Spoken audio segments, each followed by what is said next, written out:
Hay un lugar donde los amos ya no mandan, pero todos los obedecen, donde las élites ya no parecen existir, pero su sombra lo gobierna todo. Ese lugar lo llaman realidad, y Slavoj Zizek lleva décadas tratando de despertar a los que viven dentro de ella, sin saber que están dormidos. En el mundo, según Zizek, la ideología no funciona diciéndote lo que debes creer. Al contrario, funciona precisamente cuando ya no crees, pero igual haces como si lo hicieras. Las élites políticas, financieras y culturales ya no se presentan como los viejos aristócratas con corona y cetro. Hoy se disfrazan de empresarios casuales, de activistas alegres, de altruistas del prójimo, de benefactores del progreso y de personas humanas. Pero el poder no ha desaparecido, solo aprendieron a actuar mejor desde las sombras. Zizek, ese pensador esloveno con aires de profeta punk, afirma que la dominación moderna se está quitando las máscaras venecianas y cada vez necesita menos disfraces, porque todos conocemos el truco y lo aceptamos igual. Sabemos que el sistema está manipulado, sabemos que las grandes decisiones no las toman los ciudadanos, sabemos que el mercado financiero no se rige por leyes naturales sino por apuestas de élites invisibles, aunque igual jugamos el juego y nos posicionamos en la izquierda o en la derecha, en el capitalismo o en el comunismo o en una ideología u otra. Entonces, ¿quién manda hoy? ¿Quién sostiene el mundo desde las sombras? Zizek dice que no busca crear una teoría de conspiración. Al contrario, dice que no hace falta ocultar nada, porque el poder moderno ya no necesita legitimarse con verdades. Basta con aparentar que todo es transparente. Para Zizek, las élites de hoy actúan como lo que Lacan llamaba el gran otro, una instancia simbólica que parece saberlo todo, juzgarlo todo, ordenarlo todo, pero en realidad no conocemos a esas élites. Aún así vivimos como si los conociéramos. Les ponemos nombres a ese algo desconocido que existe en la cima de la pirámide, desde donde desarrolla un plan que parece racional, porque explica la causa y el propósito del caos en este mundo, y sin embargo no sabemos nada de ese gran otro. Precisamente Zizek plantea unas preguntas inquietantes. ¿Y si no hay nadie al mando? ¿Y si las élites tampoco entienden del todo lo que hacen? ¿Y si el sistema mismo funciona por una especie de compulsión ciega? ¿Un goce que sigue girando más allá de la voluntad de sus creadores? Porque para Zizek pareciese que las élites visibles son una especie de arquitectos del caos, que creen tener un plan en un sistema que ellos no han creado. Entonces, ¿dónde están las verdaderas élites? ¿Por qué continúan estando invisibles y las sombras?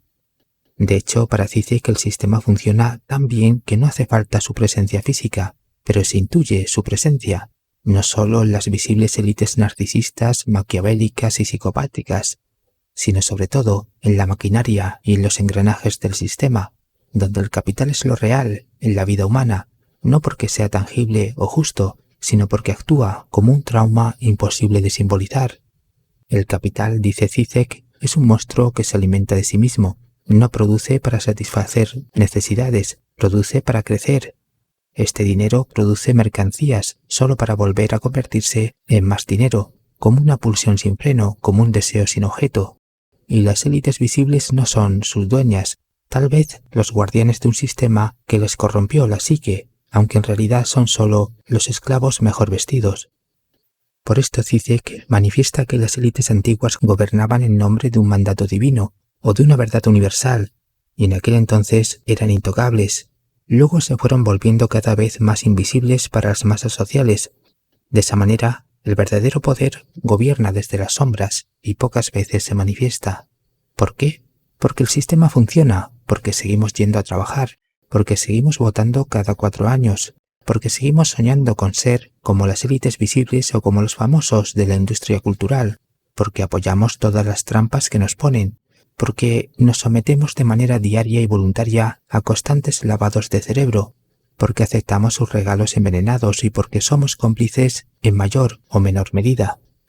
Por todo esto el sistema funciona sin necesidad de las élites invisibles, hasta el punto que estas élites se han convertido en un poder simbólico, un poder que es más duradero, profundo y efectivo que cualquier poder físico, porque tiene la fuerza suficiente para convencer y hacer obedecer a unas élites visibles que ya son corruptas, que se sienten como unos elegidos y que están dispuestos a representar su papel del Joker o el arquetipo del trickster dentro del sistema. Efectivamente, con todo esto, las élites invisibles no necesitan descender del Olimpo, no necesitan salir de sus castillos ni de sus rascacielos. Por cierto, Zizek no es ingenuo, sabe que no basta con revelar la verdad y exponer a las élites. De hecho, él afirma que ya sabemos la verdad, y lo que hace falta es salir de su juego y escapar de las fantasías que nos han creado para justificar la existencia humana, para un fin que desconocemos. Porque, siguiendo a Carl Jung, Zizek dice que en realidad no estamos viviendo vidas auténticas desde la perspectiva existencial y psicológica.